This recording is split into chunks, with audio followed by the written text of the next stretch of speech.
Now you're not saying anything. Now you're not getting frustrated. You're letting the process happen. Let the agent do the work, and then whenever the deal's done, then you come in. And that's the same path that Pickens should actually take. Stay out of camp, stay away from Jerry until your deal's done. And I want to kind of tie that. Everything y'all saying is right, but I want to tie that back into Joe's original question, or talking about the media, or what we were kind of talking about backstage. A lot of the guys, man, kind of have a secondary job. A lot of them may work for y'all live in Texas, so y'all know the Dallas Morning News, that type of thing. That's one employment. But then they also get another check from DallasCowboys.com. That check is signed by Jerry. And so if you're working there, if you're doing the podcast shows, if you're doing the reporting, and you one of the ones that are in that building when these type of press conferences happen, Jerry used that thing to control the narrative. Absolutely. And they know that you can't cross the line. But here's the funny part, though. We found this out through Boss Cowboy, and it is legitimate. And we definitely found out a little bit later through Voch. We really found out through Voch, and Boss kind of reported that Jerry Jones every week gets a social media report on his desk. In other words, he knows what streets are saying. Now, I don't know, you don't know who he watching, but he watching somebody. And so and I believe Voch obviously was one of those guys, which is the reason why he's in there. And Voch has not changed, but he's limited on what he really can say, because he is now getting a check from that's signed by Jerry Jones. Correct. That's there. But however, his base, of course, is his YouTube channel, which is over 100,000 people, whatever. So he's cool on that. But you are limited in what you can say. Now, Voch ain't the only one that he's watching.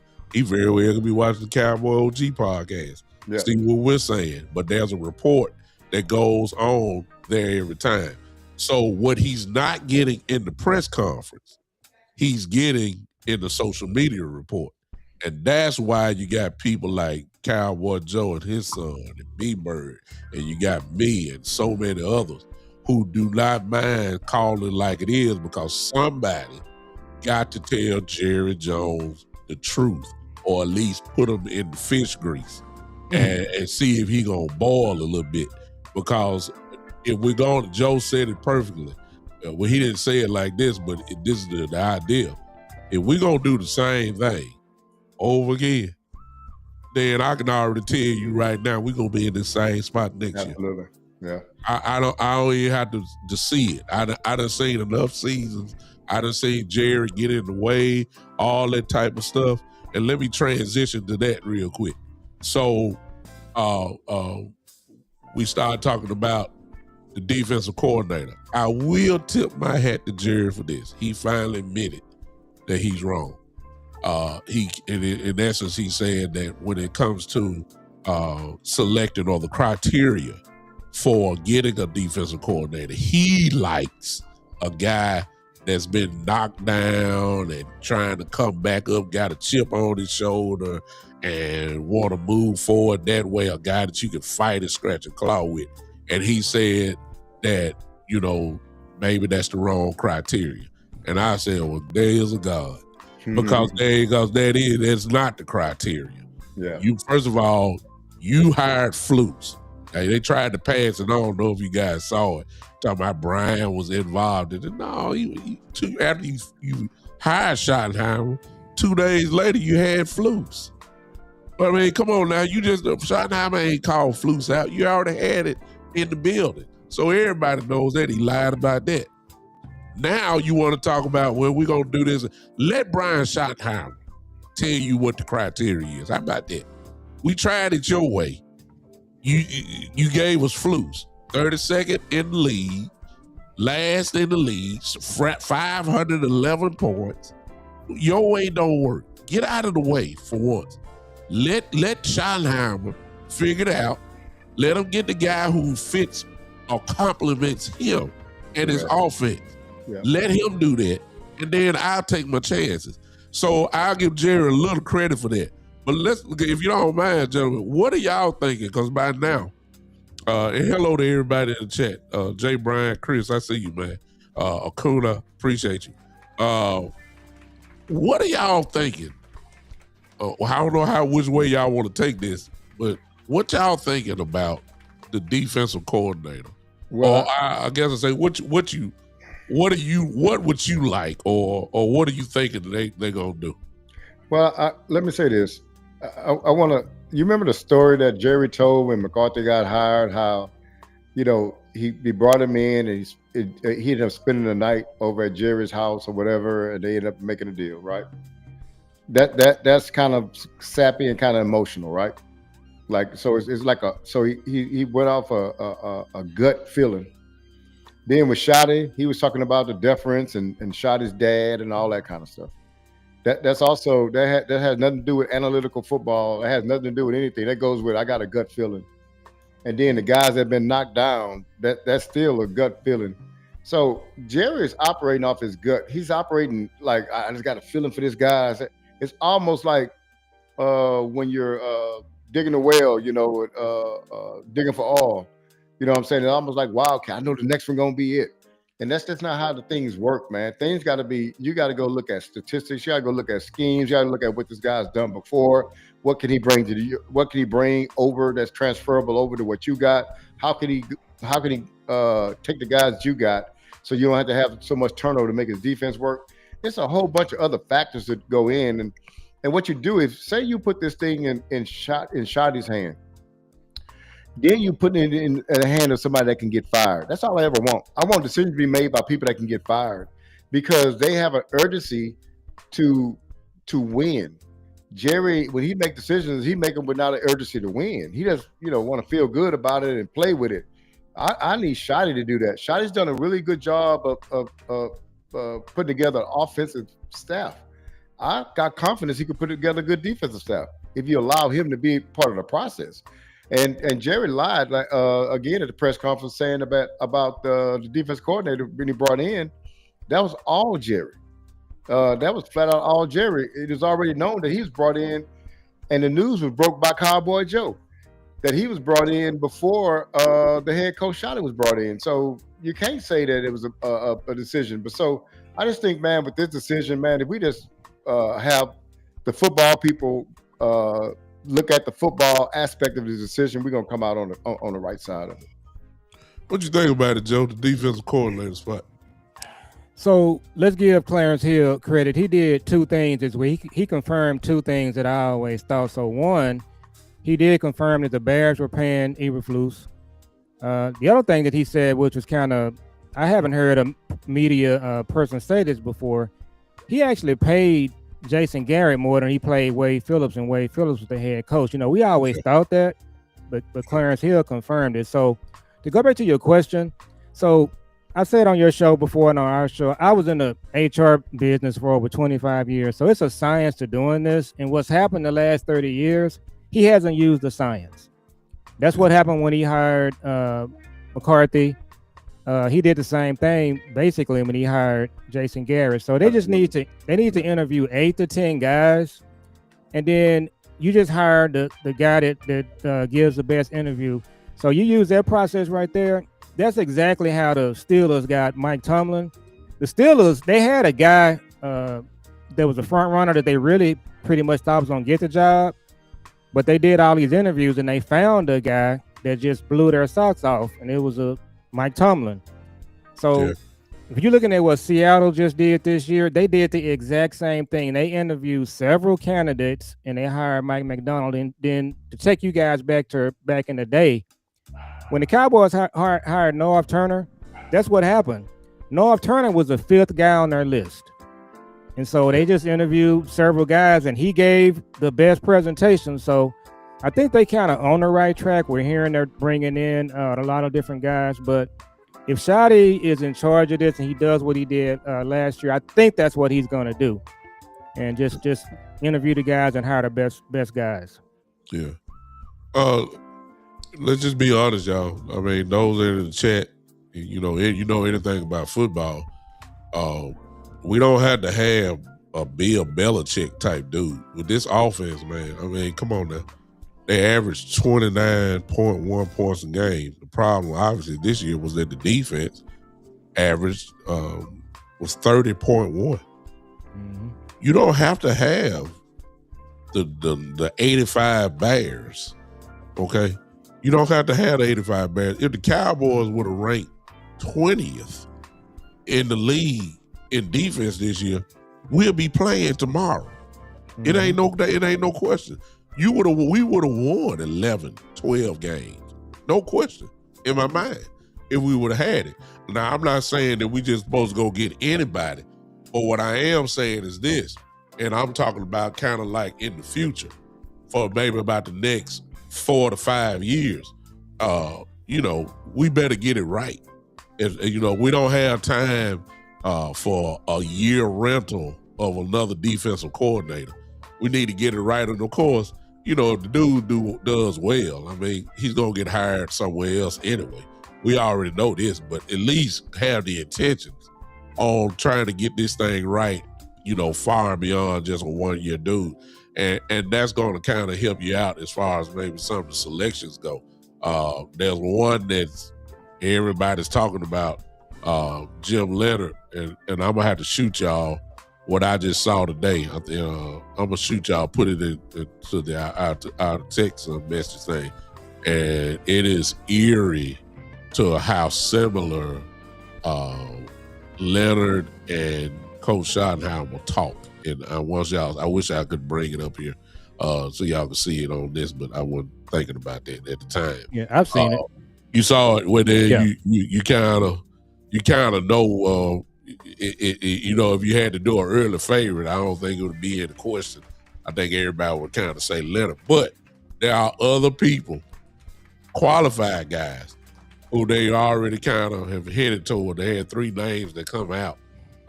Leonard was one of them, but there's still a couple more. A lot of people still talk about Flores, and I saw Matthew put out Matt Patricia. I saw that these are real good coaches. But I got a feeling Schottenheimer already kind of knows. He ain't gonna say it, but I got a feeling he kind of already knows what he wants to do, and I think that's the way that it's going.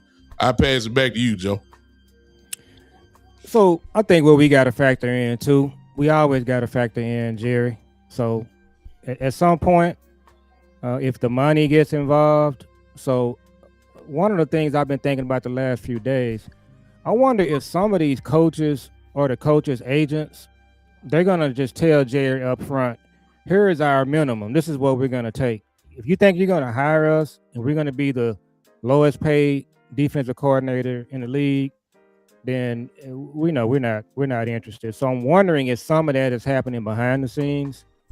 But yeah, I've seen all of the videos on Leonard, and but again, I want to just interview everybody, and then if he ends up being the best guy, he's the best guy. But he could end up being the 4th guy. But we got to talk about the price tag. And one thing I've been thinking about is we still don't know what Brian Schottenheimer is making.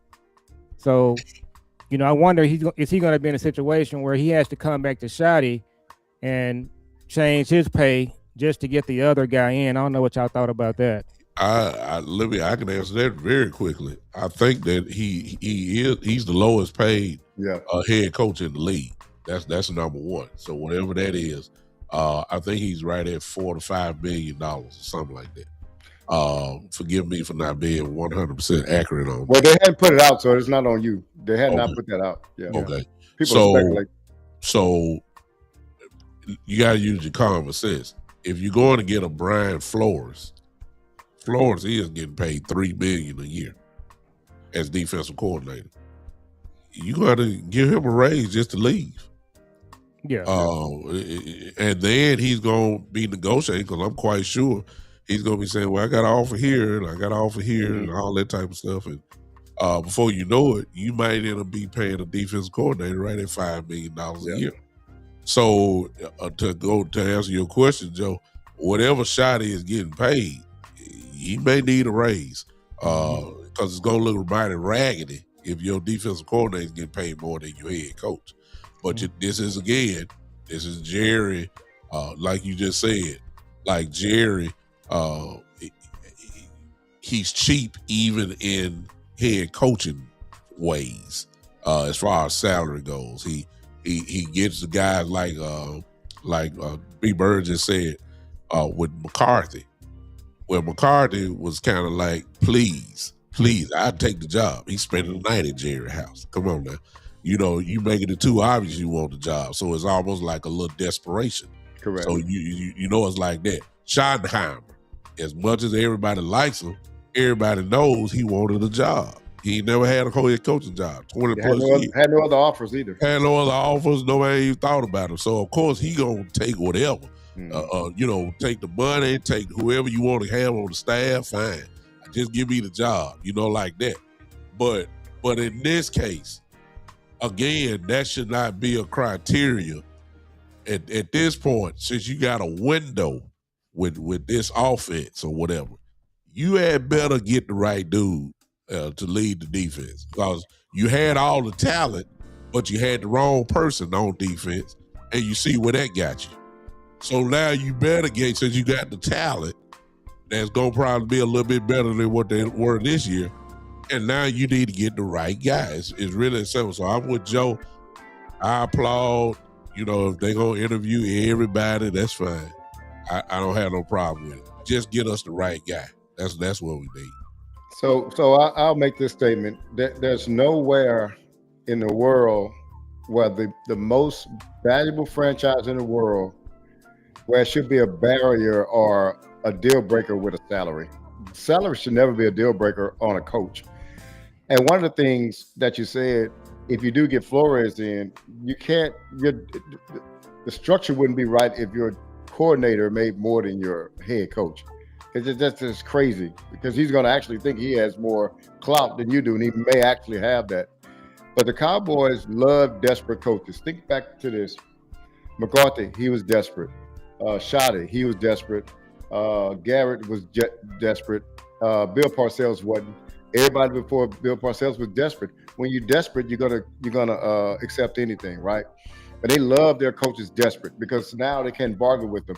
That's why theoretically, when Shoddy got a job, why you didn't go to Ben Johnson? Well, Ben Johnson had options, and you didn't want to be dealing with, you know, those options and negotiations and things like that, because you don't want to pay him.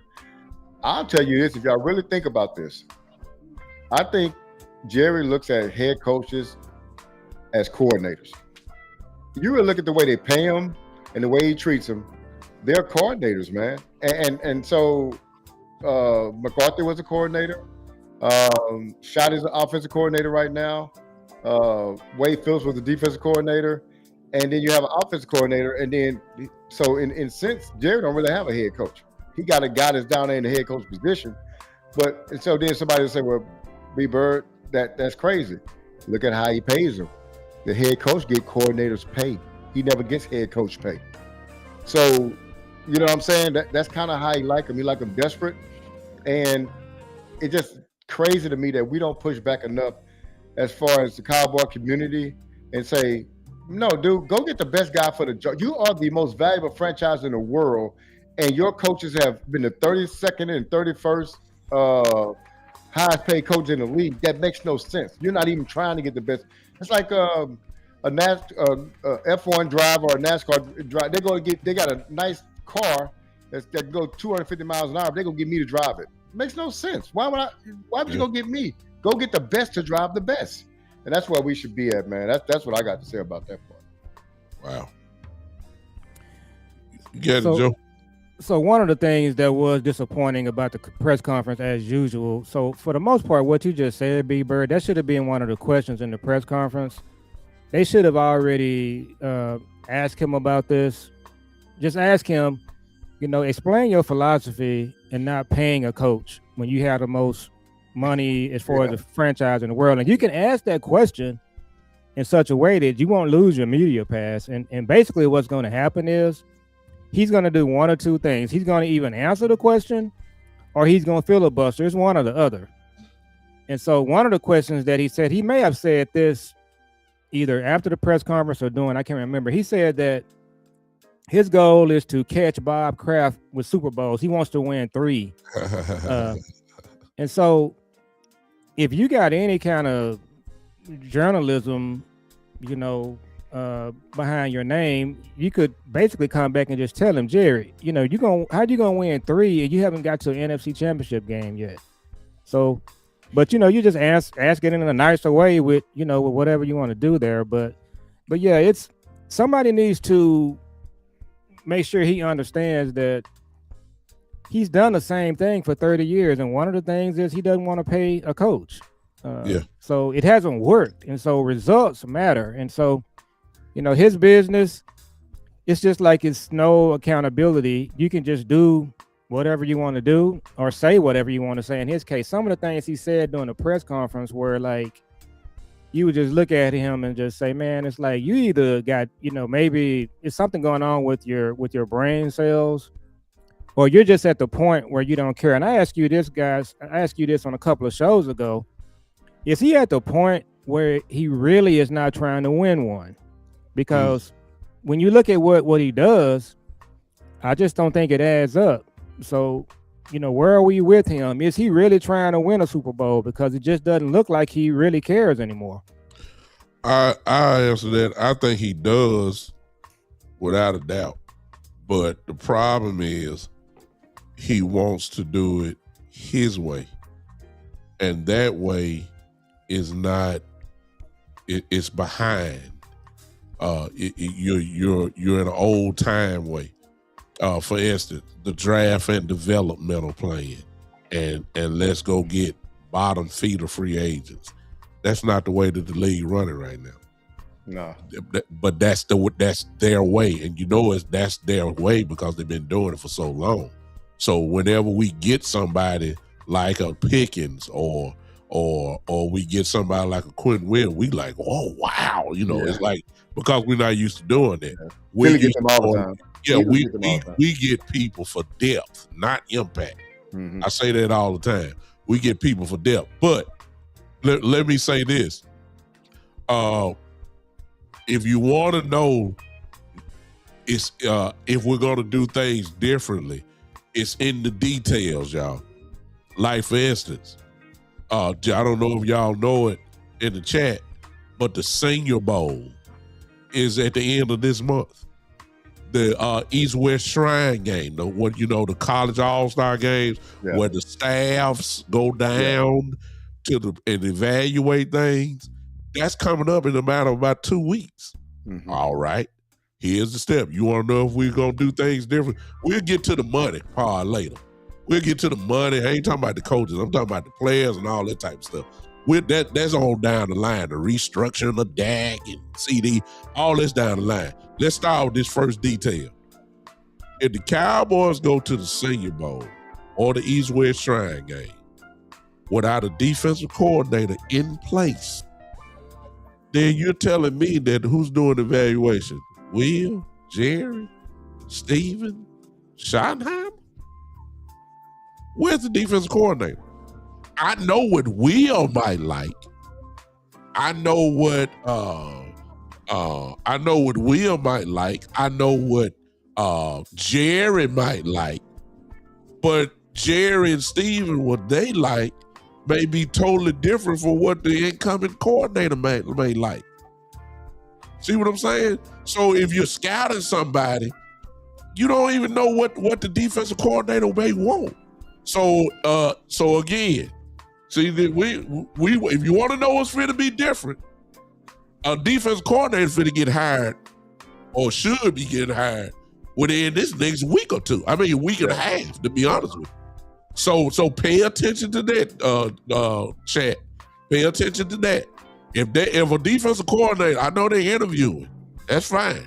They need to have a defensive coordinator in place before they get on the airplane and go to the East-West Shrine game. Now, I just wanted to throw that out there real quick. So I wanted to just go back to something you said earlier. Jerry said in the press conference about the Pickens negotiation, he said, I can do this nice or I can do this the other way. Y'all remember him saying that? Yeah. There's not a GM in professional sports would ever make that comment. That's a threat. And so I try to tell people all the time. I wish people would get this. A GM cannot operate the way Jerry does and keep his job. And I'm not talking about even the success or failures. I'm just talking about the process in which he works. Like you cannot go at Michael Parsons like you did and then lose him and trade him to another team and keep your job. You not a franchise type a once in every decade type pass rusher. You can't do that. And so Jerry just does some things, man. I just shake my head and it just goes over people's head. They're like, oh, he said that, and we just kind of heard it and kept on going. Nah, man, that's big there when somebody says something like that. But I want to say one thing that I think that may happen for us. Jerry right now is hell bent on this Michael Parsons trade working. So one thing that may give him some urgency to do some things, because let me tell you something right now. If it wasn't for Michael Parsons getting player of the month and our Cowboys averaging almost 40 points on defense on the other end of the spectrum, he would have made the Quentin Williams move. And what I'm saying is he was motivated because it was embarrassing. And he knows that part of his legacy is on this Michael Parsons trade, man. If Michael Parsons goes on and have a great and we keep going down, especially on our defense, it's gonna make him look terrible because that's a move that no other GM would have made. So one thing that his ego may work in our favor for us, his pride may work his narcissism may work in the favor for us, man, because he really wants to prove that he made the right move with this Michael Parsons trade. And you can hear parts of that in the press conference. I don't know if y'all got that. Yeah. Go ahead, Joe. So he keeps bringing Micah up, which is interesting in itself. So I'm going to say this right here. So Dak, I'm just going to say he has two more years. I'm not even sure he'll get a third year. So one of the pushbacks I would have had in the press conference, I would have asked him this, and I think we're going to see it. If they don't make it to a Super Bowl in the next 2 seasons, either get there or win one, this trade was a failure. Then if you want to say, well, in 3 years, so let's give them 3 years. So 3 more Dak seasons. If they don't make it to a Super Bowl during that time, this trade was a failure. So we Cowboy fans, so we going on 30 years. So if you're telling me it's going to be, so this is 2026. If this is going to be 2030, 2031 before we know if this trade worked, the answer is it's a failure. So me, myself, I'm putting him on a 2 or 3 year window because I feel that's what Dak has. So they got to make it to a Super Bowl, either make it to one and win it. And so, no, he doesn't. It's not going to be something that he's just going to be able to float by. But that's one of the pushback the media should have. When he brings up Micah, every time he brings Micah up, they should ask him, how long do you think it's going to be before you can win the Super Bowl with this trade? And just see what his answer is. In my view, he's got to win one in the next 3 years. That's where I feel on it. You just opened up a can of worms to me because my pushback to what you just said is, and I guess it's just a matter of preference. And I guess it's also a matter of the way you build your team. My pushback, Joe, or my question, it really ain't pushback. The question to you is, usually, with the exception of maybe a kicker, usually every other position, in the exception maybe a quarterback, because the quarterback got to come in balling out, especially if he get the keys to the franchise. It usually take 3 years for you to really find out where they are. You have some exceptions like Michael Parsons, maybe, who came in, the man. Everybody else kind of have to develop. Tyler Smith is another one who came in, knocking heads off. But everybody not like that. So my question to you is, so since you know that, so are you kind of leaning toward more free agency now rather than the draft and developmental plan? I mean, every team draft, and we know that, but are you leaning toward getting some real help immediate impact guys and mix in the draft guys rather than the way that the Cowboys been doing it pretty much. So my answer to that is, if you're a Cowboy fan, let me say it this way. So you said normally. So the Cowboys are not in a normal situation. So you've got 30 years where you haven't made it to one. So my answer to that would be, if you're the 49ers, the Chiefs, if you're the Broncos, if you're the Ravens, you can wait for your players to develop, but that's not the situation you're in. You're Dallas. Okay. You haven't done anything in 30 years. So I don't think you have 3 or 4 years to do this. And that's what needs to be, he needs to respond to that. And he needs to just say on record, just what you just said, big time. He needs to just say to Cowboy fans, we're going to do our draft and develop. And they sort of hinted around a couple of days this week that they may not even do anything different in free agency. I heard that. Yeah, exactly.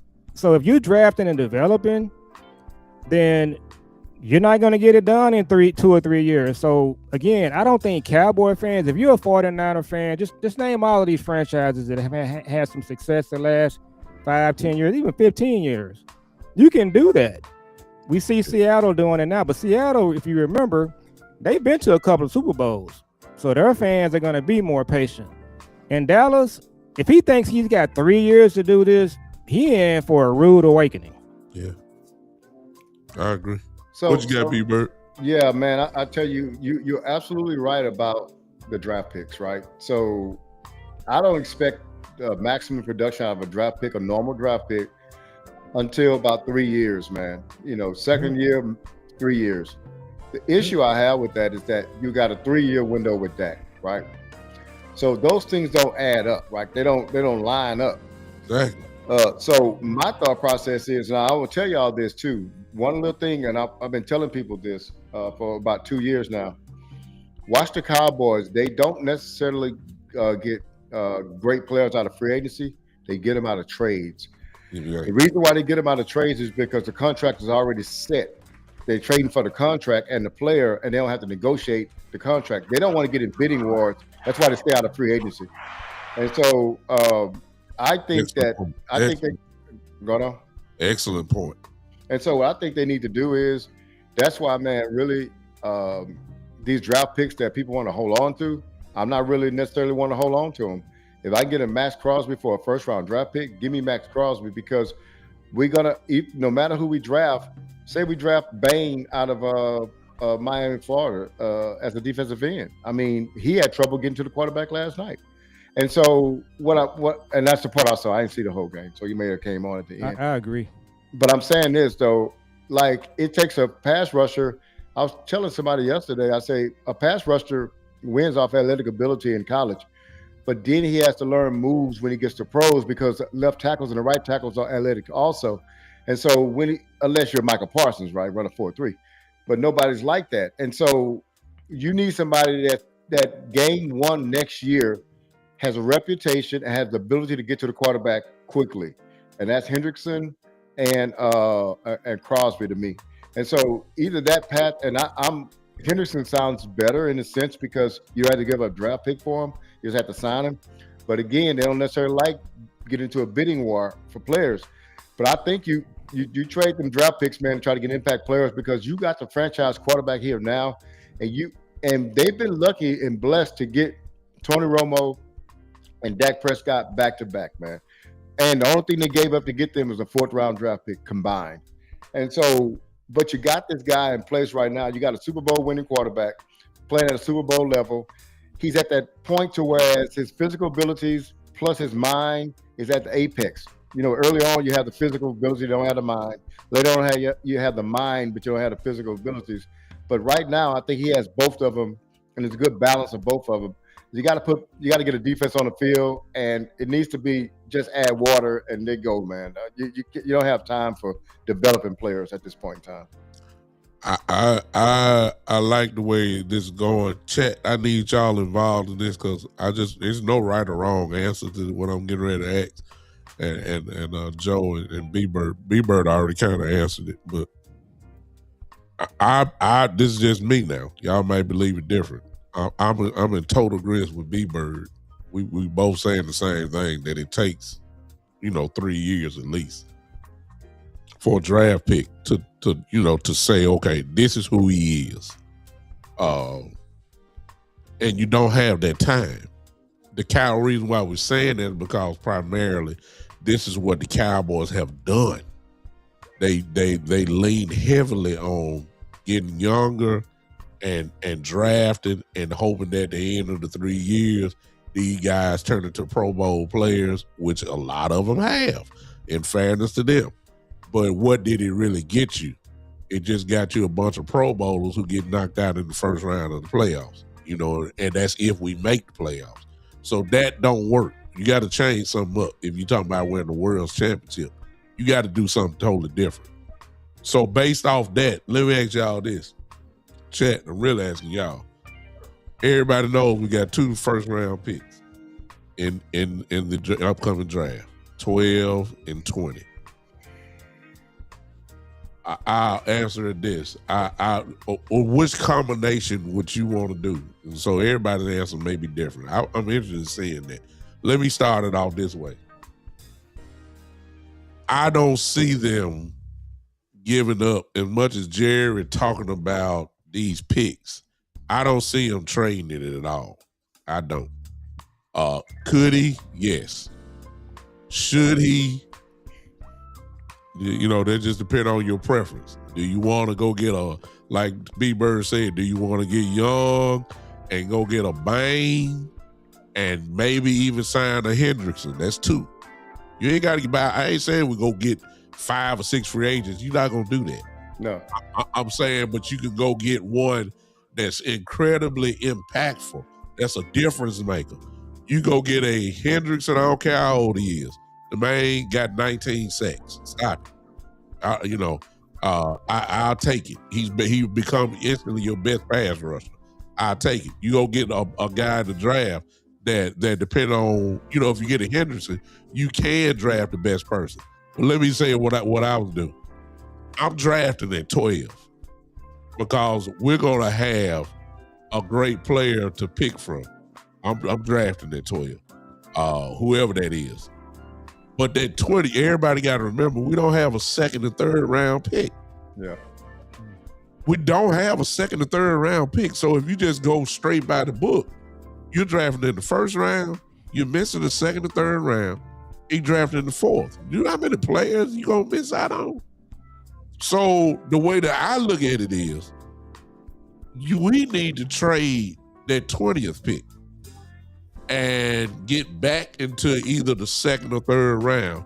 And guys, I'm gonna send y'all a chart so y'all can see the chart. When I say the chart, our second pick in the first round at 20 is worth 850 points.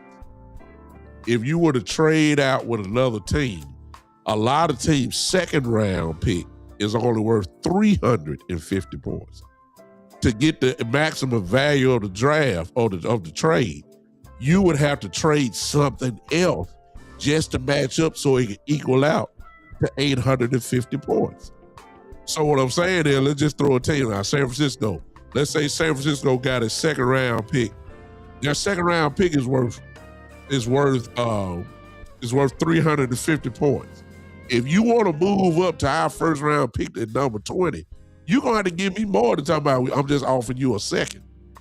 You're going to offer me a fourth round so it can equal up to 850. What I'm saying is we can get back into the second and third round, maybe. Or we can grab an additional fourth. Or we already got 3 picks in the fifth. Whatever. I'm saying you're going to have to give that up. And teams will give up the world to jump back to get to number 20. And they're going to give us way more. We might even get a player out of it. That's what I'm saying. I'm saying we need to trade the 20th pick, draft at 12. You'll be able to get back into possibly the second or third round or gain additional pick. You might get a player to even out the draft. And I think that's what I don't think we need to pick twice in the first round. I think we got to get back into the second or third round. One of them. There's just too much of a gap. going from the first to the fourth round. We done missed out on players. But let me ask you a question. So you're sitting here in your fourth year, you're a GM, right? Say you're the GM of the I don't want to say Jacksonville, they're doing well this year. Arizona Cardinals. Say you GM the Arizona Cardinals, and you've had the years that Arizona's had. And so now you know the heat's on you. So would you draft the two first rounders, or would you trade that for an impact player? You can do that. I'm just saying what I would do. And I'm saying that the Cowboys don't think like regular teams because they have the luxury of not having to. And so they have no fire under them to make moves to make this team drastically better fast. And so I think that's what we're kind of working against. And I think I was listening to the press conference the other day. One of the things that I found, and Jerry was saying, hey, the Michael Parsons trade, we won't know because we got future things coming from the Michael Parsons trade, right? And so I didn't like that because Jerry always sell the future because the future is always bright in his mind. What do you think, Joe? He's always trying to sell something. Is he a great salesman or is he a snake or a salesman? So love it. I think we're all on the same page, but here is my concern overall. You talked about the Arizona Cardinals. What we got to ask ourselves is, are we closer to the Arizona Cardinals or are we closer to some teams that are in the playoffs every year? And we're kind of close to the Cardinals if we're just honest. So you got two problems here, and it's the elephant in the room. One is, so to answer your question, big time, I could give you Harry Roseman. I don't even know who the general manager is of the Chiefs or the Ravens. Well, definitely the 49ers. It's the ex-football player. Is it John Lynch? Yeah, John Lynch. So for them, they could rebuild this team in 1 or 2 years, and I don't have to speculate. They've actually done it. The Eagles, the 49ers, the Chiefs, the Ravens, the Rams, the Seahawks, they have rebuilt their team 2 or 3 times, and we haven't even got out of the starting gate. So this 3-year plan that we're talking about, they're 2 years in the hole. They basically redshirted 2 years. Wow. So can they do it? Yeah, they can do it. But what you're gonna have to do, you're gonna have to step out of the box and just do something you've never done before. You got to do both. You got to do free agency. They really haven't done it. There you go. And then quiet is kept. They talk about the draft all the time and draft and develop. The truth is they're not really good at it. They've had the picks, but they've taken people like Kelvin Joseph, Luke Schoolmaker, Tristan Hill. They haven't done a good job at drafting. So can they fix it in one offseason? Yeah, they can. You got all of the ammo you need to do it. But the question is, are they going to do it? They're going to have to do, resources. They got to spend money. They don't like to spend money. They do not. They got to do free agency, B-Bird. They don't really they like to go on vacation doing free agents. Small correction. They do free agents. The problem is they shop at Walmart for free agents. Jerry's still saying he said it Cowboy Joe in essence at the press conference. Why should I pay one man this amount of money when I can pay 3 guys the same amount of money? Well, they tell you right there that the mentality has not changed. And how many years do you got to keep trying the same way before you done finally somebody say, hey man, this just ain't working? It's just not. Yeah. So what they do, they go on vacation and they go to Walmart. There you go. That's what they've been doing. Yeah. So you on vacation. So they gotta do free agency and they gotta draft well. Do I have confidence that they're gonna do it and spend money? I don't. I think they're gonna be on a 2 or 3 year plan. I think Jerry, we're gonna be sitting here in 2029, 2030, and he's still gonna be selling the same thing. Now, they can prove us wrong. I'm just not confident that they will. I want to, you know what? And since you said that, then let me ask y'all this in the chat, and I ask you guys this.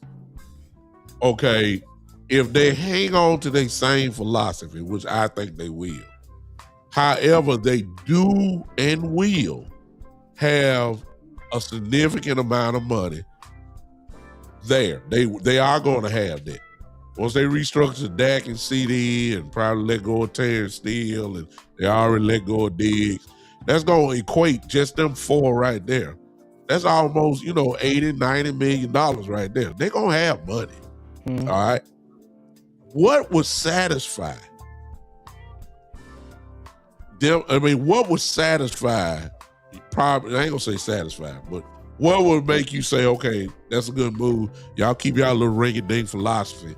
But go get me,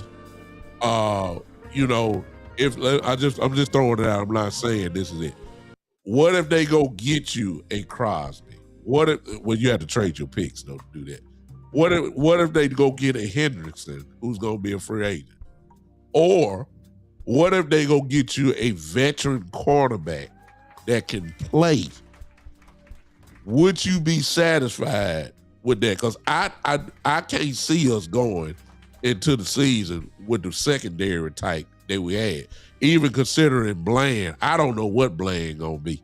Yeah. By the time the season starts, since he had surgery on his foot, yeah. I don't know what he gonna be. And if that's the case, then who are our cornerbacks? I mean, Reedy Stewart. I mean, good Lord. Yeah. So I'm saying, what would you can have? They can keep their philosophy, but you gonna at least go get me one dog. You got to go get me one. I ain't even talking about on offense either. I know I saw Papa saying, you saying sign a GP. I think GP gonna be signed. I ain't worried about Pickens. I believe he gonna be either franchised or they gonna give him, a long-term deal. I don't even think that's even worth talking about. But on defense, is it wherever you want to go? Safety, or impact safety guy, impact corner, or impact edge? What would satisfy you with keeping their same mentality? That's my question. So this is easy for me because I've been saying this whole off season or at the end of the season. Go find me a veteran starter at safety and then draft me a starter at safety. Go find me a veteran starter at corner, then draft me a starter at corner, or if the corners already exist in our team. Go give me a linebacker, a veteran linebacker, and a veteran defensive end. That's if you do that, drafting our safety room need to be. We need 2 new safeties. I'm tired of what we got. So I want to draft one and sign one, or trade for one. Minkah Fitzpatrick is out there. We need a playmaking guy at safety, man. I'm tired of these. I need range. I'm tired of that. We're selling on just getting by and best case scenario guys. I'm tired of that. What if? Let me stop you right there. I'm just playing with you, B-Bird, because you threw that out. What if, and I doubt it very seriously, but what if Caleb Downs is there at 12?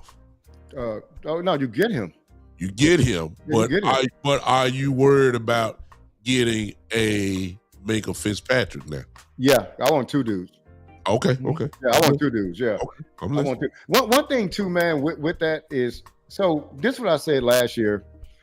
Remember when we had Gilmore the year before, and I was really wanting Gilmore to come back. And let me tell you my logic was. Remember we had Diggs going into the year, and we had Bland going into the year, and then we had our nickel corner, the one that we let go get away. So we were solid with 3. What was his name? Yeah, Lewis. Jordan Lewis. We were solid there, but I was telling people, I said, man, you know what I would love to do? I say, bring Gilmore back.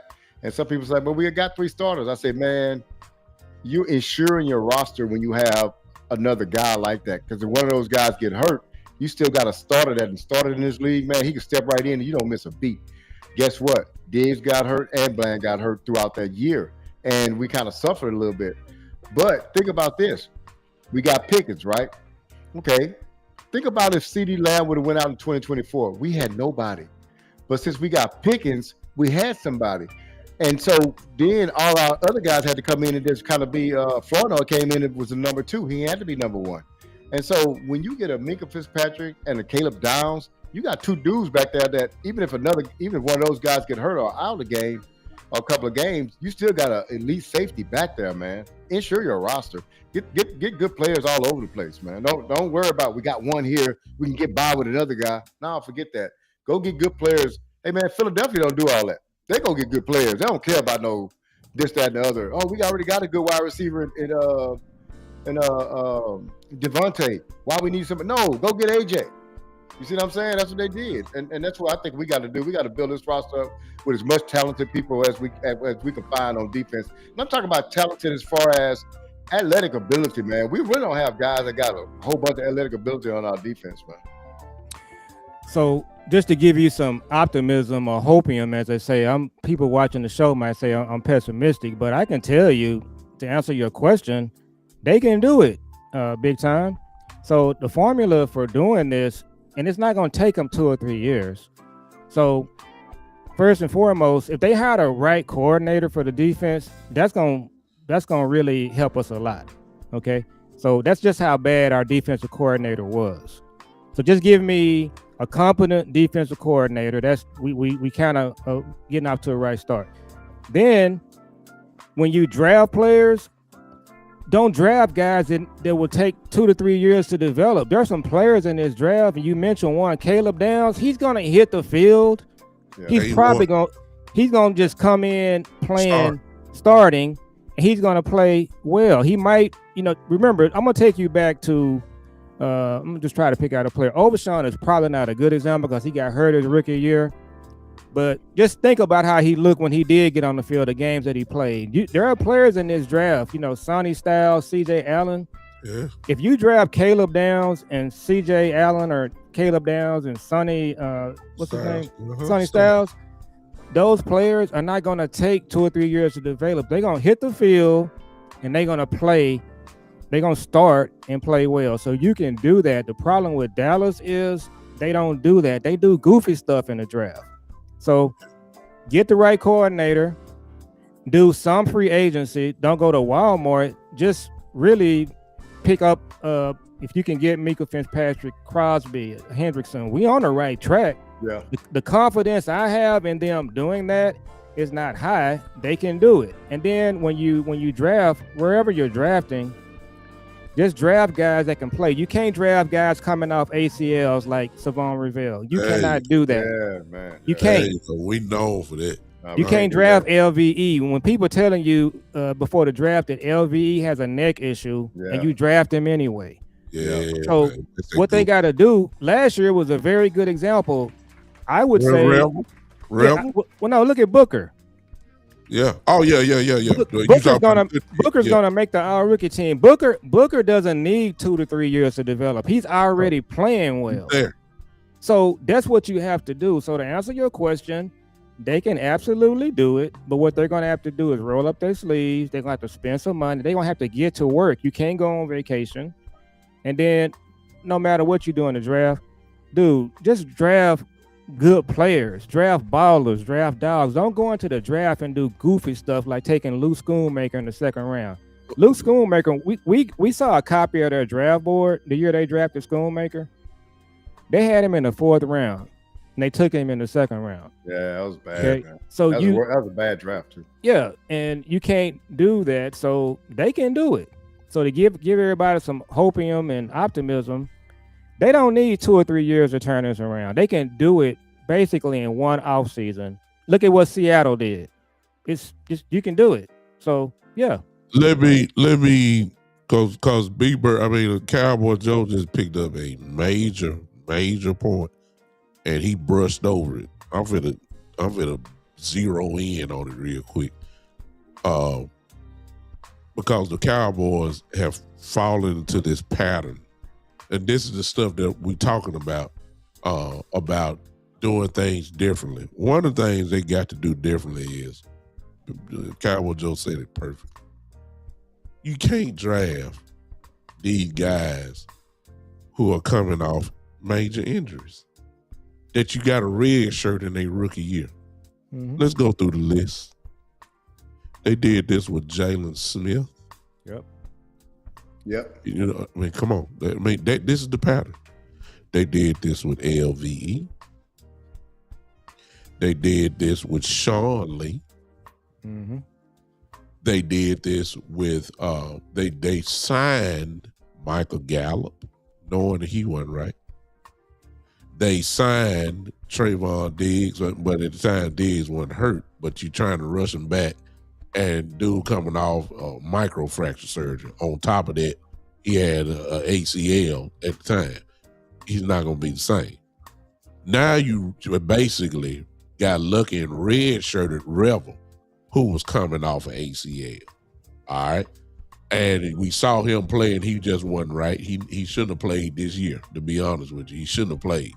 But the pattern is there. Why am I saying that? Because I guarantee you at 12, the kid from Tennessee, who's a cornerback, who everybody say he got the same reputation as Rebel. Yeah.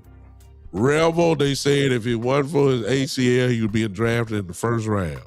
Where there's a kid named McCoy, who is, I think it's Brevin McCoy or somebody. McCoy, who had his ACL surgery in January. Hello. Mm-hmm. He's going to be there at 12. And he has first round grade on. And the Cowboys love to pick guys who are previously injured and on their way coming back. I forgot another name. We also drafted Demarion Overshown, who was hurt. Yeah, and all I'm saying, this is the pattern that they do. Yeah. Can we please not draft a guy that we got a red shirt in the first year? Can we get a guy? Can we get a guy that's gonna come on and play that we don't have to wait for? Finally, can we get a guy that's gonna be able to plug in day one and talk about, hey, we got the linebacker also who had my surgery, a fusion surgery in his back.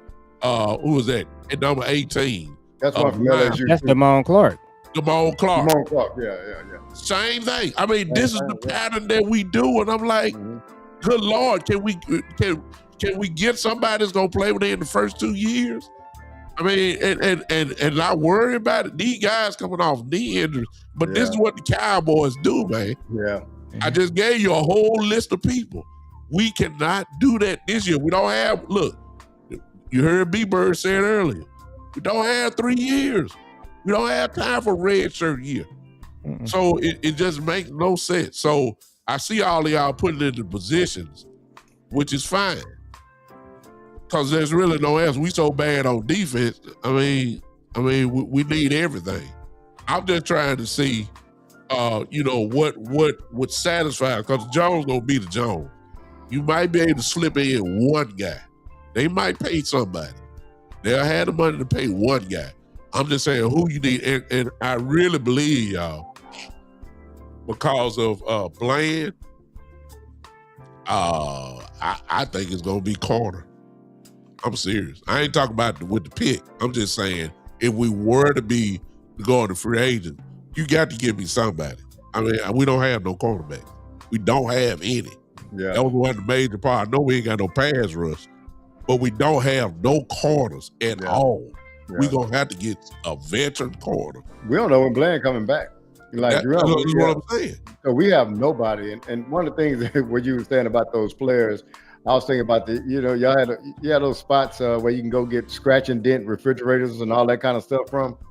That's kind of what the Cowboys do. They love to go get that scratch and dent dudes that's hurt because they're going to get them at a good draft position. But the problem is, every guy that you name came into the league with an injury issue, and that injury issue followed them throughout the career for the Dallas Cowboys. It's not like they came in and got healed up and that was it. No, those injury issues. So what that tells them is that don't draft injured guys. That would should tell anyone. Like, no, if they're already struggling with injuries in high school and college, what makes it think when the hits are tougher? What makes it think it's going to get better in the NFL? It's not. And you look at LB, didn't get better. Damone Clark didn't get better. Jalen Smith didn't get better, man. All these injuries, none of these guys got better. You know what I'm saying? They had injury. Even right now, Overshown did not get better. He just injury prone. Yeah, he injury prone, man. Yeah. So Terrence Steele was another one on your list. they signed him after his ACL.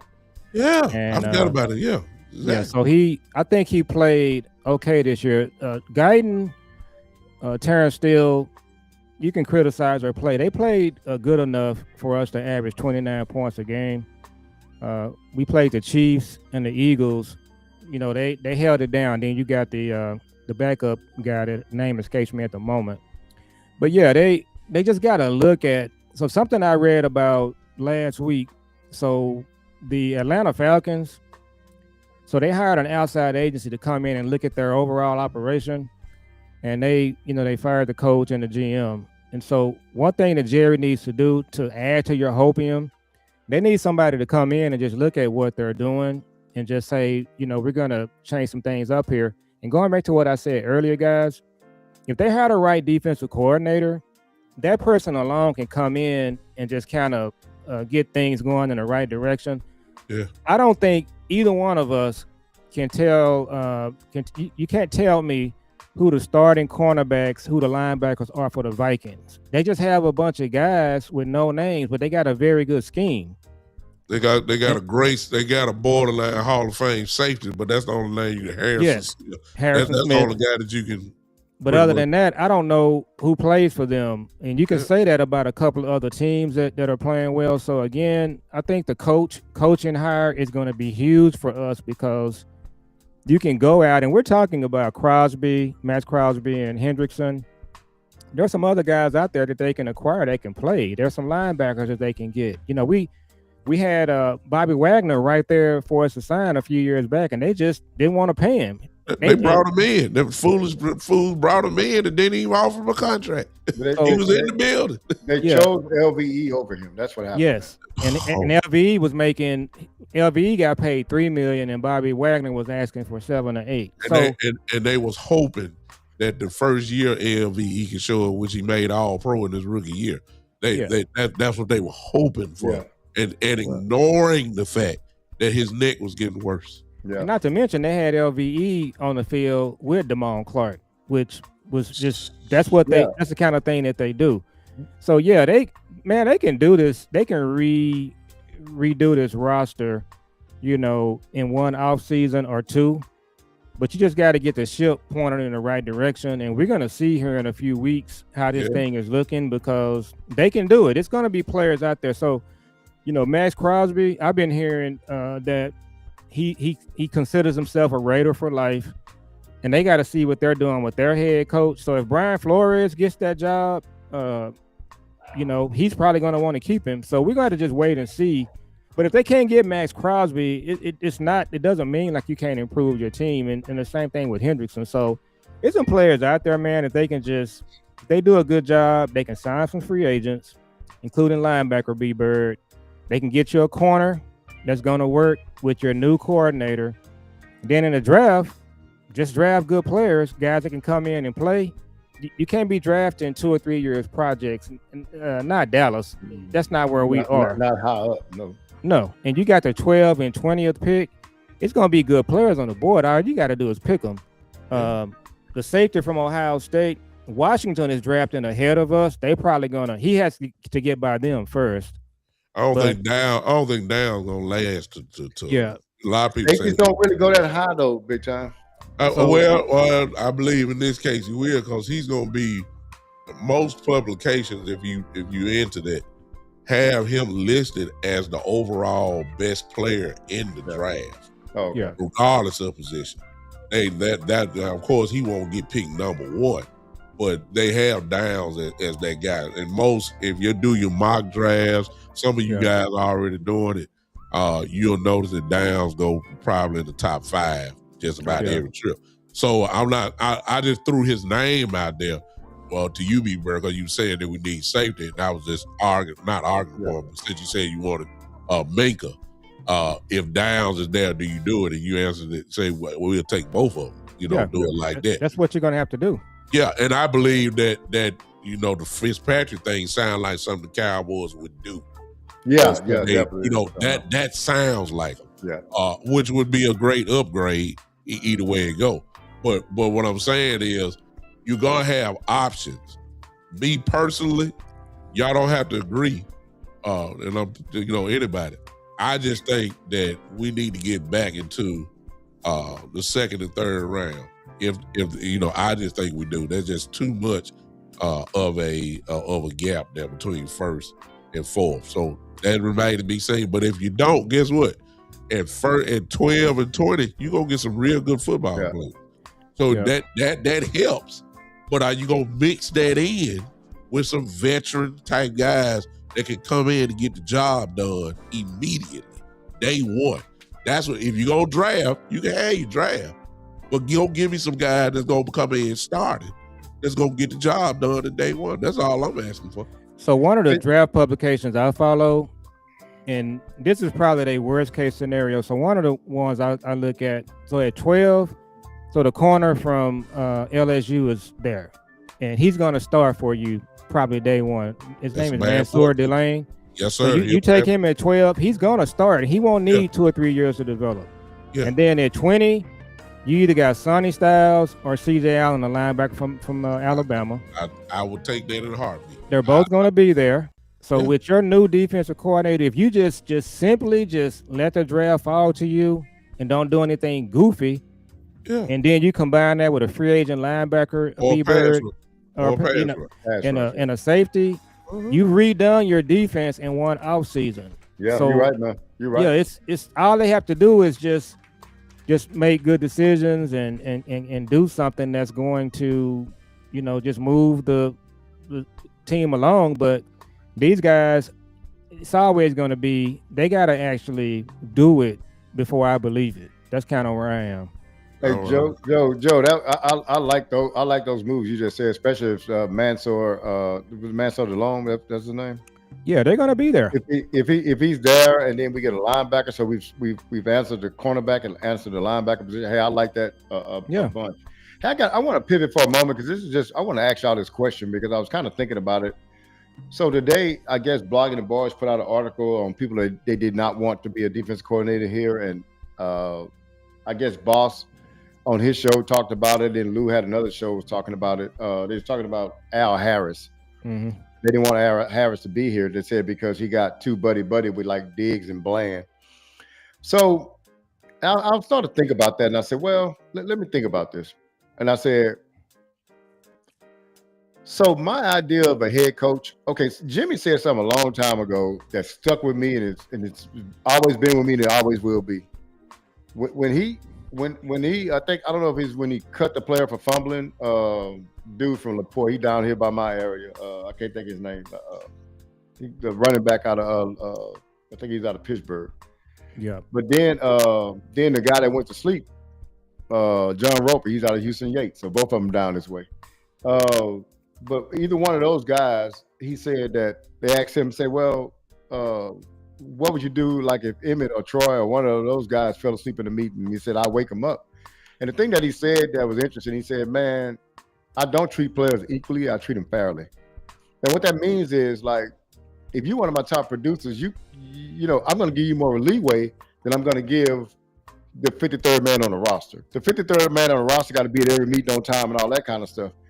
And I think you got to, and that's Jimmy, man. He's kind of hardcore, but I think that you have to have leeway. You can't be just one way, right? You got to be able to, a coach has to be able to finesse his way through know what this player here needs, know what that player needs, know what I can do with this player, know what I can't do with that player.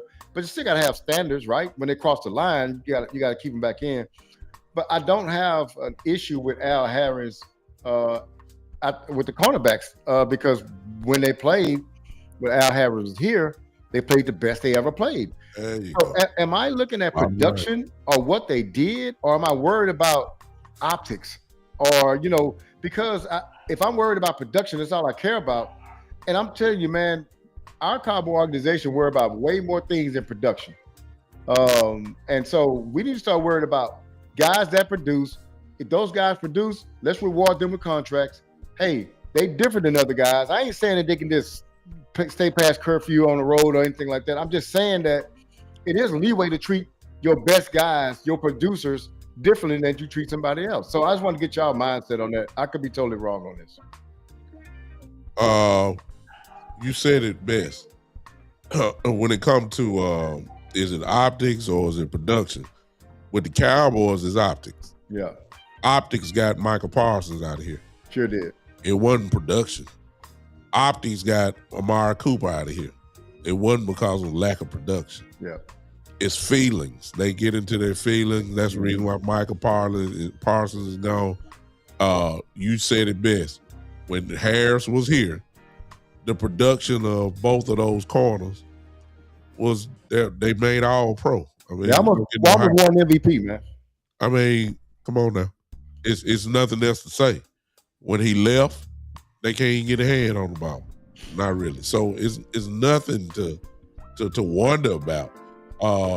This is the type of stuff that that I'm again say the Cowboys got to do something different. I'll go back to the draft. Now we us three and Cowboy Joe just did it perfectly. I mean, 12, get this person, and at 20, you'll get 2 defense, give that to the coordinators there. But see, that's what we would do. And that's probably what the chat would do. But what would the Cowboys do? Come here. They gonna let go of Terrence Steele, right? Probably. That means you got your starting right tackle gonna be gone. Right there at pick 12, there's an offensive tackle by the name of Francis Mogani from Miami, who played last night, who you gonna see in the national championship game, who they say is the best tackle, right tackle, in the draft. He's an All-American. How much y'all want to, and we know that the Cowboys love to pick in the first round, offensive linemen. Everybody talking about defense, and they probably gonna let go of Terrence Steele.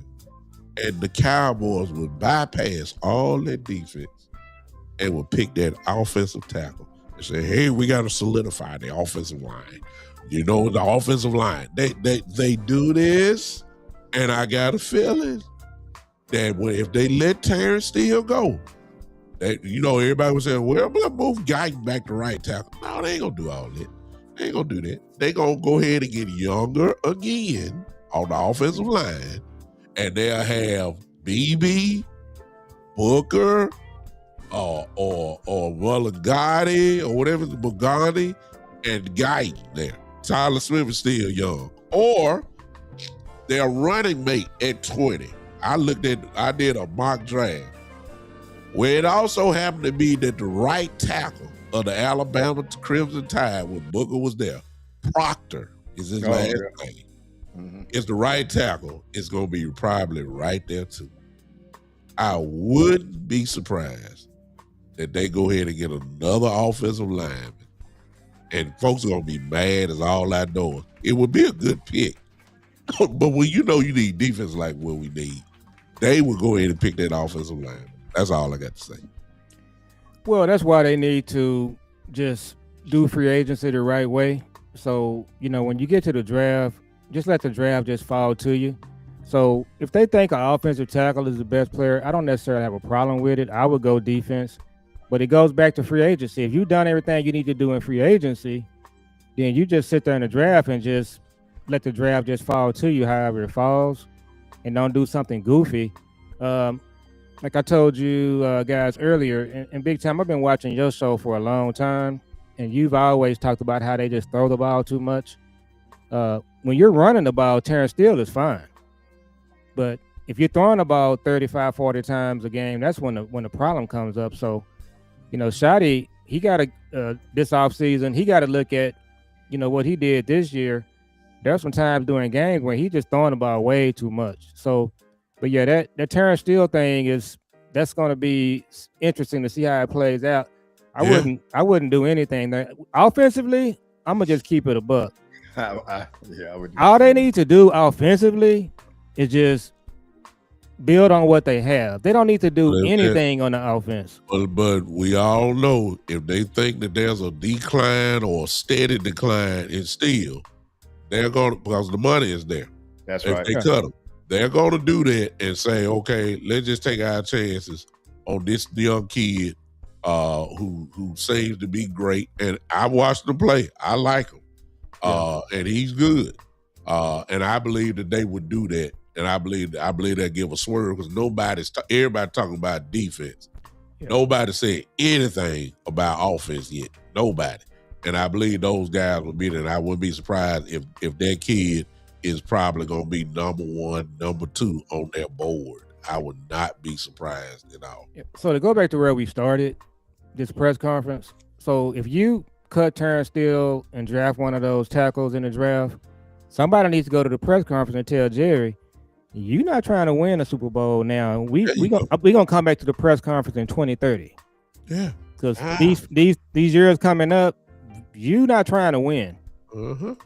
So let's just be honest. So we looking at 2030. I think what you're saying too is that our offense this year is good enough with a decent defense to compete. And that's even with Steele at right tackle. One thing Guyton too. Guyton too. If he can stay healthy, because Guyton been hurt a lot. Mm-hmm. Nate Thomas, you think that they could use him at right tackle? You think they? I think he'll be a perfect swing guy. Yeah, but I'm thinking you think about a starter if they do go away from Steele. Well, I mean, the other major question is, okay, is Tyler Smith? Even though I think they're gonna keep him at guard, but if they do move him, all right. Now your question is, where is Guyton going? And that probably be back to his natural position, maybe at right tackle, because you definitely ain't moving him to guard. That's for sure. But even with that opens up a hole now in left guard now, if they do it. I don't see the Cowboys because they do not give up on linemen. I mean, they just got to get their brains kicked in before they finally say, okay, you can't play no more. They dealt with Tyron Smith for years, who was always injured. So injury is not a criteria. Cowboys believe in ride until the wheels fall off when it comes to linemen. So I got a feeling that I hope that they let Tyler Smith stay at guard. And if I don't want to get misquoted here. I don't really have a problem with the tackle from Miami. I love him, actually. If you've seen film on him, Jay Bryant, have you watched the kid from Miami at the right tackle? If y'all want to know, Jay Bryant, that's a bad boy, man. I've been talking to him through the chat. Yeah. He just about need his own show. I'm about to bring him on my show. Yeah. And help me with some of the names. So if he's the best player, just take him. Well, I mean, and he's day one starter. Yeah, you let go of Steele. Yeah, so my thing with Dallas is when they get to 12 or 20, just take the best player. If it's a tackle, it's a tackle. Just don't do something goofy. Yeah. And you got the best player right there. Exactly. So if you get to 12 or 20, if you taking the best player, for me, at 12 or 20, whoever you draft, they're going to be a day one starter and they're going to play. Including the kid from Miami you're talking about. Yeah. Just don't do goofy stuff. And that's what they've been doing the last few years. Yeah. And in the meantime, the Ravens, they taking killers. Yes. They did this with Cal Hamilton, the safety. B-Bird, we gotta talk about this in one of our shows. And one of the questions I got for you guys, and I haven't been able to figure this out. Okay. You cannot find me a Super Bowl team that does not have one or two all-pro safeties. Sometimes they have one or two. Okay. Well, if you listen to my son's show last night, he has a thing that says that I'm 21 years old, and I've never seen a great safety play for the Dallas Cowboys. And tell your son the Cowboys have 5 Super Bowls. Every team they've had that's won a Super Bowl, they had an all-pro safety or two. The other thing is linebacker. You don't find a Super Bowl team that has an average linebacker. No. It doesn't exist. We never did it here. Our linebackers were always all pros. Yeah. So my question to the panel is, what is going on with the Cowboys front office where they just take a position or two positions, safety and linebacker, and just say, we can just get average guys there and win. What is that all about? Well, So because win by committee. And they've been doing it for 30 years. look what the safeties play. They play in the middle, right? And so the Cowboys forever didn't take defensive tackle seriously, didn't take linebacker seriously, and didn't take safety seriously. But they take cornerbacks and defensive ends seriously. But the thing about it is, man, if the middle of your defense is not solid, all that stuff on the outside is just glitz and glamour, man.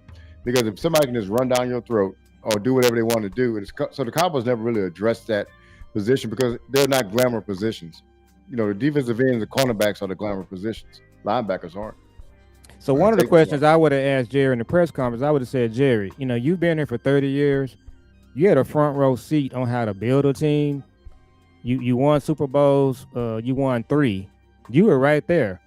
None of your Super Bowl teams had average safeties and linebackers. So what's your organization philosophy about linebacker and safety? And then just let him answer the question. Oh, boy, that's gonna be a what they call it? It's good luck. Good luck. Good and you luck. shouldn't lose your media pass. It's a valid question. It's not insulting. Yeah. Hey, so I had one more question for y'all. No, I had a comment to something that Big Time said earlier. So Big Time, on that franchise tag for Pickens, I can only see us using the franchise tag to hold a spot for negotiations. I don't think it's gonna be no urgency, people. Well, here's the deal. Pickens doesn't strike me as a guy that's going to play under the franchise tag. And that's based off of probably what you perceive his attitude is going to be like, and you're not wrong in assuming that at all. I just think that they, you know, again, when you're coming off 1 year and your reputation is bad in Pittsburgh, and the only thing that you're coming to the table with is your 1 year in Dallas, and you can project from there. Okay, so you look at it. The dude almost had 100 catches. He had over 1,400 yards. He's already made the Pro Bowl, and there's a tremendous possibility that he's probably going to be an All-Pro. I know that he probably won't be first team. It's going to be the kid from Seattle and probably Puka Nacua as your first team All-Pros. But that second team All-Pro, he has a real good shot at being second team All-Pro. So he comes to the table, possibly, but say, okay, Jerry, I had 1 year. You see what I can do with a quarterback. I come to the table saying I'm one of the top 4 wide receivers in football because I'm All-Pro. And I come as a Pro Bowl, All-Pro player. You don't have to see another year. Not with me. You don't have to see another year. I am that dude. So you need to pay me. Because, see, if I sign a long-term deal, I'm not going to get another bite at the apple probably until another 4 years from now. Ain't no telling what's going to happen. I need my money now. So I need to be paid. No, I realize I'm not going to get paid what CD get paid. I need at least 33, 34. Yeah, I definitely believe in that. You see what I'm saying? And the idea of thinking that Jerry is going to pay 2 guys that money, that just don't sit well with me. He too cheap. Well, here's the deal, Big Time. I definitely agree with you. And I'm gonna tell you right now, and I'll let everybody know this. My son is a big Pickens fan, man. He loved him on the Cowboys. That's his favorite player. And I told him, I said, Bryce, I said, man, I can make a case for not signing Pickens. And he was like, no, Dad, we got. I said, son, with Flournoy coming on, I could see the Cowboys saying, well, we got Flournoy. We can't afford to spend 30-something. And I said, to be honest with you, they got a point in that, right? Yeah. And so let me just tell you this. I would love to sign Pickens, but if they did not sign him and put that cash somewhere else to help the defense, it wouldn't hurt my feelings. You know what I'm saying? I would be like, oh man, God dog, we ain't gonna get to see this guy play. I said, but the thing I'm worried about is this. And this is the point I was trying to make. Playing up under the franchise tag, no GM ever uses the franchise tag to actually tag people, because some people out there may know it, they don't. I'll just explain. If the franchise tag is $28 million, that counts dollar for dollar against your cap. You can't even push none of that money off. Like you can't have his cap hit be 10 million and then because it's only for 1 year. So it's in that year. You got that money will count against you in that year. That hamstrings you from what you can do as far as signing other players. That's why no other GM but Dallas can do that. So only three times quarterbacks have been franchise tagged in the NFL. Kirk Cousins is one, and Dak Prescott is 2 and 3, because the Cowboys got the luxury of doing that. But what that does, that hamstrings you on what you can do. And any other GM that was GMing for their job could not afford to do that. So what they do is use that as a placeholder. So, okay, we got your franchise tag, but we're going to negotiate with you. And usually before the season starts, they end up getting to a contract agreement. So I'm saying this. I wouldn't want them to franchise tag him for the whole year because it would hinder what we can do. But also, I know that Pickens, and he'll probably say, "No, I'm just going to hold out." Why? Because I'm trying to get a guaranteed money for over 4 years, and I'm not going to try to get hurt this year. You know what I'm saying? He's not going to try to play up under that. Yeah, I think, man, it's tricky. It's tricky, but I think that they should just get the deal done, and just what happened last offseason, it really just hurt your team. You set your team back really for several weeks to start the season. I just think the trade had an impact on the team. At the end of the year, it really did come back and bite us. So I think they should just get him signed. That should be their priority. You can win with Flournoy, some other guys, but this team, if you're trying to do it in 1, 2, or 3 years, and you're really trying to go all in, I think they should sign Pickens, and that would be the start to a great offseason. If they don't sign him, it just sends a message to your team and your locker room.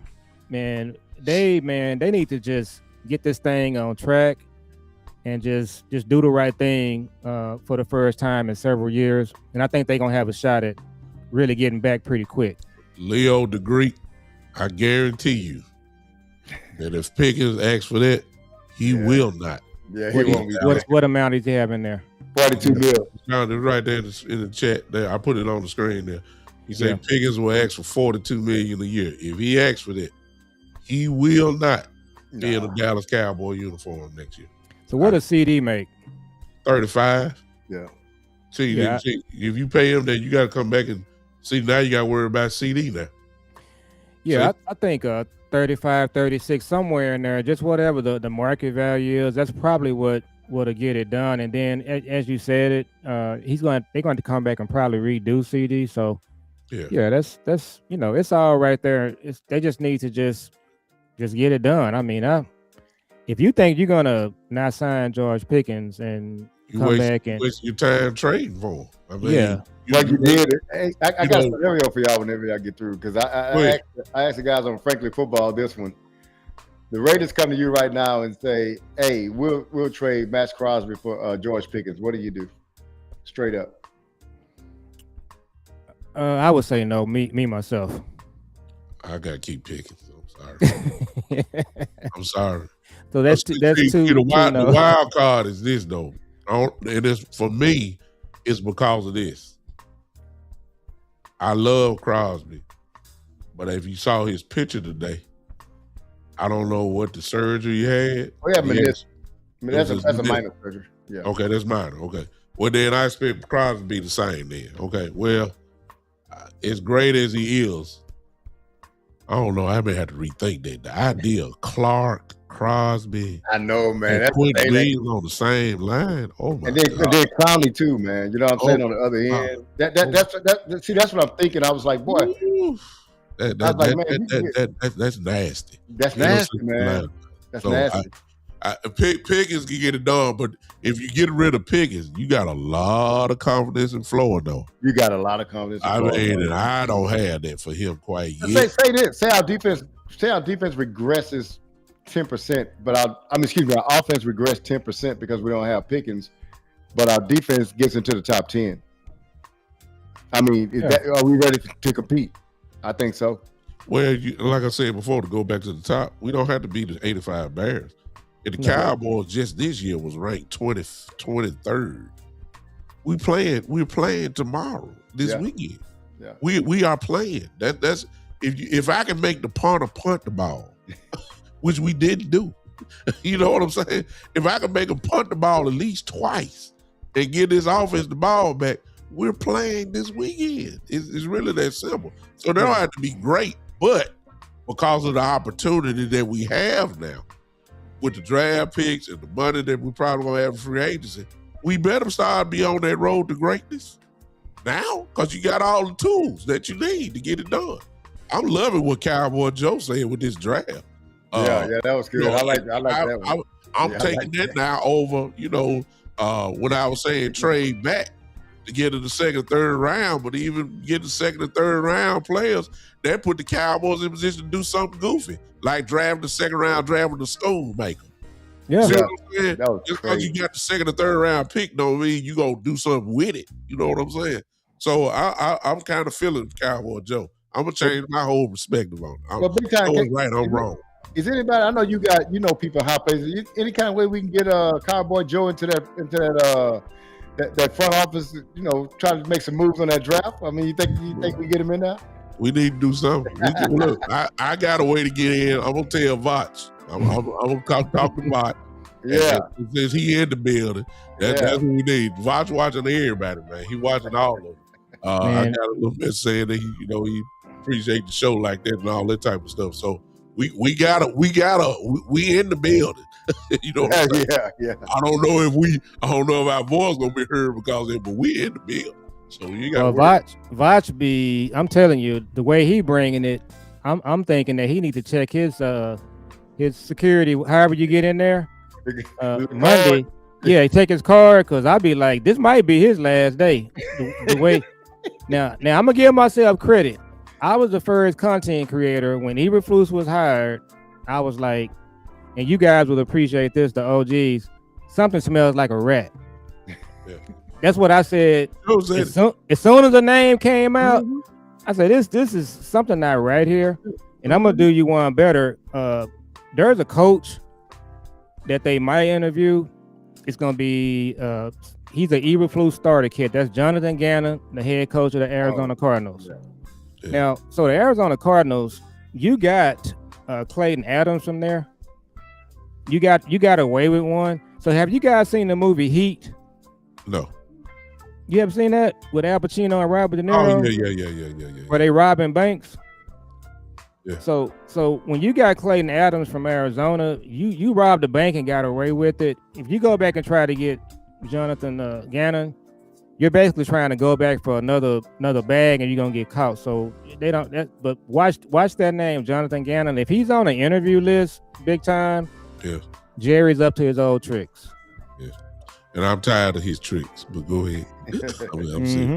I'm tired of it. They shouldn't even interview him. He's the one that he punched the player during the game. Yeah, I remember that. They called for his head and his job right there. And it was a second or third string player. Yeah.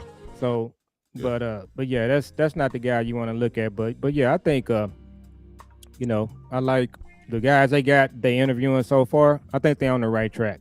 They're on the right track. Ladies and gentlemen, is there anything else, gentlemen? We rolled. Yeah, we rolled on this. No, are we gonna give our last words or what? Yeah, go ahead and get last word. Go ahead, B-Bird. Hey, I just want to tell everybody in the chat, anybody listening, man, check me out at B-Bird Cowboys on YouTube and on Twitter. Again, we just did a show last night. It's on YouTube right now and also on Twitter now, X or whatever you want to call it. Me and my son did a review of the past season, man. It's pretty good. I really wish I would check it out. Give me a like, subscribe, follow, do all those things, man. And hey, I appreciate being on with you guys tonight, man. It was great chopping it up with y'all. Go ahead, Joe. And I'm Cowboy Joe with Father and Son Cowboys and Sports Talk. I do a show with my son, Jules. We do 1 or 2 shows a week, so check us out. And we're doing a father and son thing. So congratulations to B-Bird and his son, Bryce. Yeah. I want you to tell your son, I'm going to call him offline. I got somebody else that he needs to ban and works for the Cowboys. So you might have an idea who that is. Yeah, exactly. I've got, big time. Listen, you guys follow me. Follow me on YouTube. right here. Most of you are there. Big Time Show, Facebook, The Big Time Show, Twitter, The Big Time Show. It's simple. I'll be coming on tomorrow after this guy, since he done slipped in here. He trying to get on camera. Oh yeah, that's background. It's all right. AAU player. Hey, you do. I got to run around with him tomorrow. He got a game tomorrow at 10 o'clock and then got a game at 1 o'clock on tomorrow. Playing basketball, his AAU team. We just came from Dallas last week. I should have hit you guys up. I was in, give me what's the P word? Plano? I was in Plano, Texas. That's where I was last weekend with him.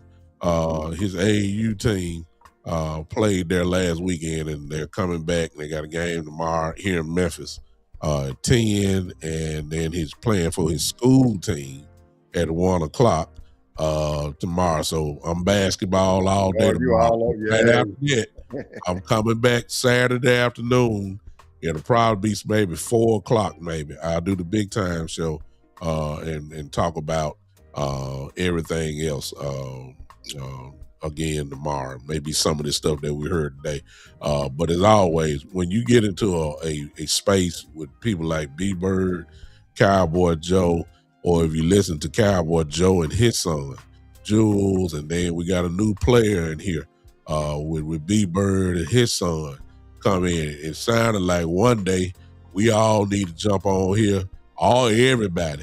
Yeah. Have do our own, just start seeing what's going on with those guys there and see what's happening, because Jules is special with his takes, just like his dad is. Y'all heard some of the best takes with Joe just today. B-Bird has always been legendary with his takes as well, and his son jumped out in yesterday because I jumped on the show and listened to it for a while. His son sounds like he been with us for the last 8 years. So I mean, he already ready to rock.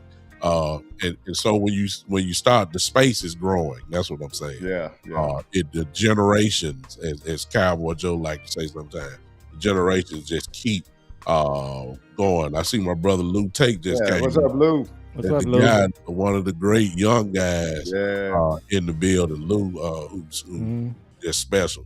Bishop Don's finest. Yeah, man. I mean, so all these guys are coming on, and this off season, you can go to any of these shows, man, and I mean, you're gonna be number one informed, but you're also gonna be entertained as well.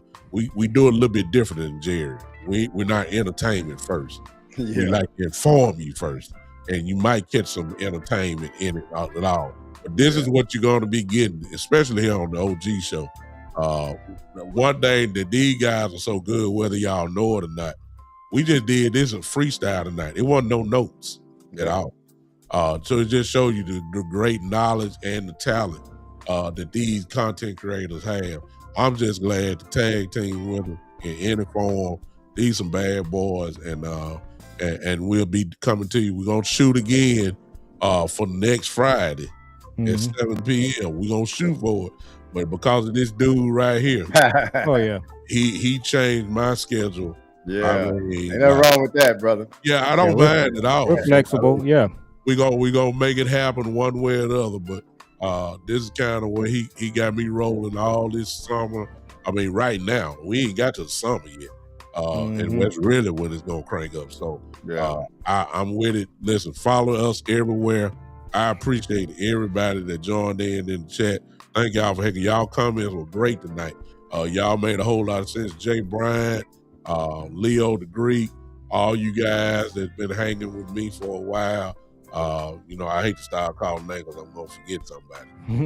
All you guys that have been with me for a long time. I tell you that. I tell you what, I'm sorry. Appreciate you. Appreciate all you guys, man. We're going to see you guys. Come on with me tomorrow. I'll be here with y'all tomorrow at some point. Just turn on those live notifications for everybody. And we'll get with you again. Until then, ladies and gentlemen, this has been the Cowboys OG Podcast. We did it again, gentlemen. Yes, sir. All right, guys. Have a great weekend.